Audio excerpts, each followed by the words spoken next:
بسم الله الرحمن الرحيم الحمد لله والصلاة والسلام على رسول الله وعلى آله وصحبه ومن والاه أبو ذر رضي الله عنه அறிவிக்கிறார்கள் யா ரசூலல்லாஹ் அவுசினி அல்லாஹ்வின் தூதரே எனக்கு உபதேசம் செய்யுங்கள் என்று சொன்னார்கள் قال أوصيك بتقوى الله فإنه رأس الأمر كله உனக்கு நான் உபதேசம் செய்கிறேன் அல்லாஹ்வின் அச்சத்தை கொண்டு தக்வாவை கொண்டு ஏனென்றால் அதுதான் எல்லா காரியங்களிலும் அடிப்படையாகும் தலையாயதாகும் குல்து யா ரசூலல்லாஹ் ஜித்னி நான் கேட்டேன் அல்லாஹ்வின் தூதரே இன்னும் எனக்கு அதிகமாக உபதேசம் செய்யுங்கள் قال عليك بتلاوة القرآن وذكر الله அல்லாஹ்வின் வேதத்தை ஓதுவதையும் அல்லாஹ்வின் நினைவை ذிக்ரையும் நீ பற்றி பிடித்துக்கொள் என்று அல்லாஹ்வுடைய நபி சொன்னார்கள் فإنه نور لك في السماء في الأرض நிச்சயமாக அது இந்த பூமியில் உனக்கு நூறாக வெளிச்சமாக இருக்கும் وذخر لك في السماء வானத்தில் அது கருவூலமாக இருக்கும் என்று சொன்னார்கள். இந்த ஹதீஸுடைய ஆரம்ப சில படிப்பினைகள் ஃபாயிதாக்கள் நாம் நேற்று பார்த்தோம். அதனுடைய தொடர்ச்சியாக இந்த ஹதீஸ்ல ரசூல் ஸல்லல்லாஹு அலைஹி வஸல்லம் அபூதருக்கு சொல்லுகிறார்கள் இன்னும் உபதேசம் செய்யுங்கள் என்று கேட்டவுடனே அலைக பி திலாவத்தில் குர்ஆன் குர்ஆன் திலாவத் செய்வதை நீங்கள் பற்றி பிடித்துக் கொள்ளுங்கள், அதில் உறுதியாக இருங்கள். அப்படி என்றால் குர்ஆனை நாம் அதிகமாக ஓத வேண்டும். அல்லாஹ் தஆலா குர்ஆனை ஓதுவதை கொண்ட அபரிமிதமான நன்மைகளை நமக்கு வழங்குகிறார். ஆக ஓதுவதால் உள்ள பலன் மட்டுமல்ல, அதை புரிந்து கொள்வதால் உள்ள பலனும் மகத்தான். ஏனென்றால் ரசூல் ஸல்லல்லாஹு அலைஹி வஸல்லம் ஃபஇன்னஹு நூருன் லக ஃபில் அர்த் என்று சொல்றாங்க. நிச்சயமாக அது இந்த பூமியில் உனக்கு ஒளியாக இருக்கும். ஆக ஓதுவது ஒருவர் அதை புரியாமலே ஓதினால் நன்மைகள் அவருக்கு கிடைக்கலாம். ஆனால் ஒளி குர்ஆனுடைய நேர் வழி இது அவருக்கு கிடைக்காம போயிடும். ஏன்னா அவருக்கு புரியல அல்லாஹ் என்ன சொல்றான் அவருக்கு தெரியாது. இந்த பூமியில ஒருத்தருக்கு ஒளி அல்லாஹ்வின் நேர் வழிதான், அது குர்ஆன்ல தான் இருக்குது. ஹுதல் லின்னாஸ் அது மனிதர்களுக்கு நேர்வழி காட்டுவதற்காக இறக்கப்பட்டது என்று அல்லாஹ் சொல்றான். வபையினாத்தின் மினல் ஹுதா வல் ஃபுர்கான் நேர்வழியை பிரித்து சத்தியத்தையும் அசத்தியத்தையும் பிரித்து காட்டி தெளிவுபடுத்தக்கூடியது என்று அல்லாஹ் சொல்றான். ஆக இந்த உலகத்துல நாம் நமக்கான ஒளியை இந்த வானத்திலிருந்து வெளிச்சம் வருது இந்த ஒளி அல்ல, இது குர்ஆன் என்பது இந்த பூமியிலான ஒளி என்பது எப்படி வானத்திலிருந்து வெளிச்சம் வரும்போது பகல் என்பது நமக்கு தெல்ல தெளிவாக நாம் ஒரு விஷயத்தை பார்ப்பதற்கு உதவுதோ இருட்டை நீக்குதோ அதுபோல இந்த உலகத்துல நமக்கு வரக்கூடிய பிரச்சனைகளிலிருந்து அந்த இருட்டிலிருந்து குர்ஆன் நம்மை வெளியே கொண்டு வந்து சரியான வெளிச்சத்தை காட்டும்.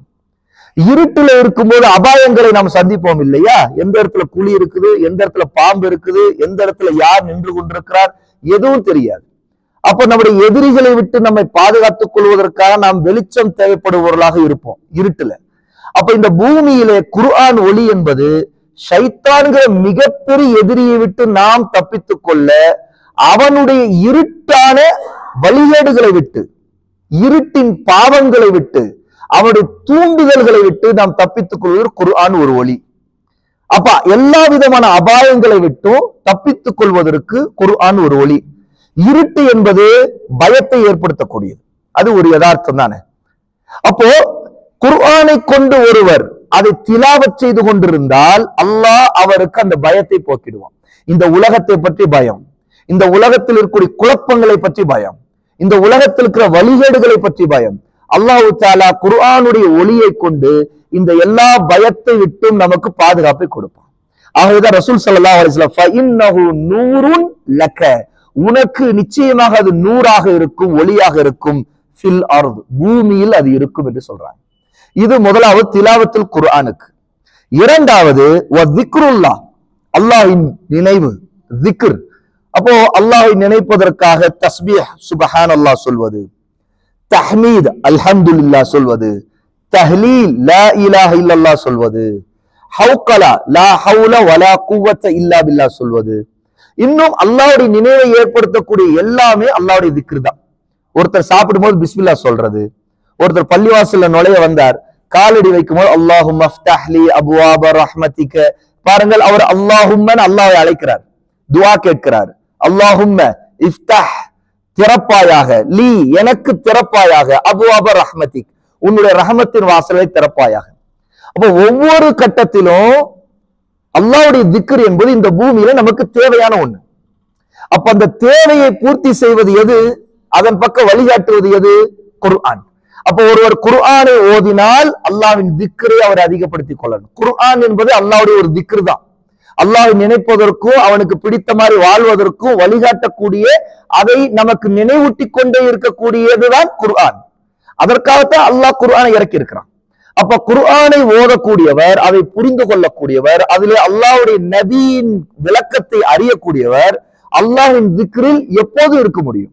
அவர் விழித்திருந்தாலும் சரி, தூங்கி கொண்டிருந்தாலும் சரி, அவர் அல்லாஹ்வின் திக்ரில் இருப்பார். ஏன்னு கேட்டா குர்ஆன் அவருக்கு காட்டக்கூடிய நேர்வழி, குர்ஆன் அவருக்கு காட்டக்கூடிய தௌஹீத், குர்ஆன் அவருக்கு காட்டக்கூடிய சுன்னாவுடைய முக்கியத்துவம், குர்ஆன் அவருக்கு காட்டக்கூடிய ஹலால் ஹராமுடைய வாழ்க்கை முறைகள், ஹலாலை கடைபிடிக்க வேண்டும், ஹராமை விட்டு விலக வேண்டும், இது எல்லாமே அவர் ஏன் அதை பின்பற்றுவார், அல்லாஹ்வுடைய திக்ரின் காரணமா. அல்லாஹ்வை நினைப்பார், ஓ நாம் இந்த ஹராமை செய்யக்கூடாது, ஹராமானது சாப்பிடக்கூடாது, ஹராமான இடத்துல இருக்கக்கூடாது, ஹராமானவர்களோடு பழக்கத்தை வச்சுக்கூடாது, சகவாசம் வைக்கக்கூடாது, ஹராமான வியாபாரம் பண்ணக்கூடாது, இந்த எல்லாமே அல்லாஹ்வுடைய திக்ர் தான். அப்ப குர்ஆன் ஓதத்தான் ஒருத்தர் அல்லாஹ்வுடைய திக்ரோடு இருப்பார். அது எல்லாமே இந்த பூமியில அவருக்கு வெளிச்சமாக நூறாக ஆகிவிடும். அடுத்து ரசூல் ஸல்லல்லாஹு அலைஹி வஸல்லம் வானத்திலே சொல்றாரு, பூமியில அது ஒளி எது, குர்ஆனும் அல்லாஹ்வுடைய திக்ரும். வானத்தில் அது ஸுஹ்ருன், அது கருவூலம், அது பொக்கிஷம். வானத்தின் பக்கம் போகக்கூடிய ஒரு மனிதன் உயிர் எடுக்கப்பட்ட பிறகு அவருடைய ரூஹ் கொண்டு போகப்படுகிறது மலக்குல் மௌத்தால. அப்ப மலக்குல் மௌத்தை கொண்டு போகப்படும் போது வானத்திற்கு அங்கே போகும்போது அவருக்கு அது ஒரு கருவூலமாக மாறும். அப்ப இங்க குர்ஆனை ஓதினார் இல்லையா, அது கருவூலமாக ஒரு செல்வமாக அவருக்கு மாறிடும். இங்கே அவர் அல்லாஹ்வின் திக்ர் செய்தார் இல்லையா, இந்த திக்ரு அவருக்கு சொர்க்கத்திலே கொண்டு போய் சேர்த்து விடும். சொர்க்கத்துக்கு போனால் கூட இந்த குர்ஆன் ஒரு பெரிய கருவூலம் என்றால் அவர் ஓதக்கூடியவராக இருந்தால் அவருடைய அந்தஸ்து உயர்ந்து கொண்டே இருக்கும். அப்போ இவ்வளவு விஷயங்களும் வானத்தில் இருக்கிறது. இன்னும் சொல்ல போனா வானத்தில் இருக்கும் போது மலக்குகளுக்கும் இந்த குர்ஆன் ஒரு மிகப்பெரிய ஹசானா. ஏன்னா இந்த குர்ஆனை மலக்குகள் நேசிக்கிறார்கள். அல்லாஹ்வின் திக்ரில் மலக்குகள் எல்லா வானத்திலும் நிரம்பி இருக்கிறார்கள். அப்போ குர்ஆனுடைய திக்ருடைய மிகப்பெரிய சிறப்பு ரசூலுல்லாஹி ஸல்லல்லாஹு அலைஹி வஸல்லம் இந்த ஹதீஸ்ல நமக்கு சொல்றாங்க. அபூதர் ரலியல்லாஹு அன்ஹு இதை சொல்லும் போது ரசூல் ஸல்லல்லாஹு அலைக்க அப்படிங்கிறாங்க. அலைக்குன்னா அதன் மீது உறுதியாக இருன்னு அர்த்தம்.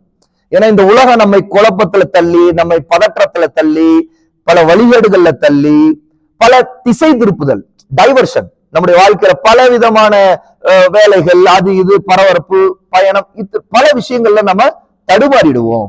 அப்ப அந்த தடுமாற்றம் வராமல் ஒருத்தர் உறுதியாக இருக்க சொல்லுவதுதான் அலைக்க, அதன் மீது இரு, அதை உறுதியா பற்றி பிடித்துக்கொள் அப்படிங்கிறது. அப்போ இந்த ஒரு மிக முக்கியமான அறிவுரையும் ரசூலுல்லாஹி ஸல்லல்லாஹு அலைஹி வஸல்லம் இதுல சொல்றாங்க. இதே விஷயத்தை ரசூல் ஸல்லல்லாஹு அலைஹி வஸல்லம் அபூ சயீத் ரலியல்லாஹு அன்ஹு அவர்களுக்கும் சொல்றாங்க. அதை நேற்று அந்த ஹதீஸை நான் படிச்சேன். இமாம் அஹ்மத் ரஹிமஹுல்லாஹ் முஸ்னதுல பதிவு செய்கிற அந்த ஹதீஸிலும் வ அலைக பிதிக்ரில்லாஹ், நீங்க அல்லாஹ்வுடைய திக்ரை, அல்லாஹ்வை நினைப்பதை, வாழ்க்கை முழுக்க அல்லாஹ்வுடைய நினைவில் இருப்பதை பற்றி பிடித்துக் கொள்ளுங்கள்.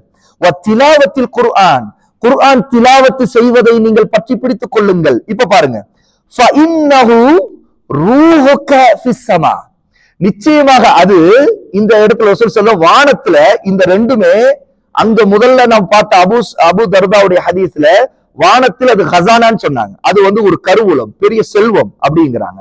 இந்த ஹதீஸ்ல வானத்தில் அது உங்களுடைய ரூஹாக இருக்கும், உங்களுடைய உயிராக இருக்கும், ஆன்மாவாக இருக்கும். அதாவது இந்த உலகத்துல அல்லாஹ் திக்ர் செய்த குர்ஆனை ஓதியவர் தான் அவருடைய உயிர் எடுக்கப்பட்ட பிறகு அவருடைய உயிர் கொண்டு போகப்படுமா இல்லையா, அங்க ரூஹாக இவரோட இருக்கிறது, அதுதான் கூட வர்றது, அது மட்டும் தான், வேற எதுவும் வராது. இந்த இடத்துல சேர்த்த செல்வம் வருமா, வராது. இந்த உலகத்துல நம்மோடு இருக்கிற நண்பர்கள், சொந்த பந்தம், அம்மா அத்தா யாராவது வருவாங்களா, வரமாட்டாங்க. இந்த உலகத்துல இந்த பதவிகள் வருமா, எதுவுமே வராது. எது வரும், குர்ஆனுடைய அமல் வரும், அல்லாஹ்வுடைய திக்ர் வரும். ஆக வானத்தில் அது உங்களுக்கு ரூஹாக இருக்கும், உங்களுக்கு உயிராக இருக்கும். வ திக்ருக ஃபில் அர்த், இந்த பூமியிலும் உங்களுக்கு திக்ராக இருக்கும் அப்படிங்கிறாங்க ரசூல் ஸல்லல்லாஹு அலைஹி வஸல்லம். ஆகவே அல்லாஹு தஆலா நாம் அமல் செய்யக்கூடியவர்களாக, அதிகமாக குர்ஆன் ஓதக்கூடியவர்களாக, அல்லாஹ்வுடைய திக்ரை பற்றி பிடிப்பவர்களாக அல்லாஹ் நம்மை ஆக்குவானாக. வ ஆகிரு தஅவானா அல்ஹம்துலில்லாஹி ரப்பில் ஆலமீன்.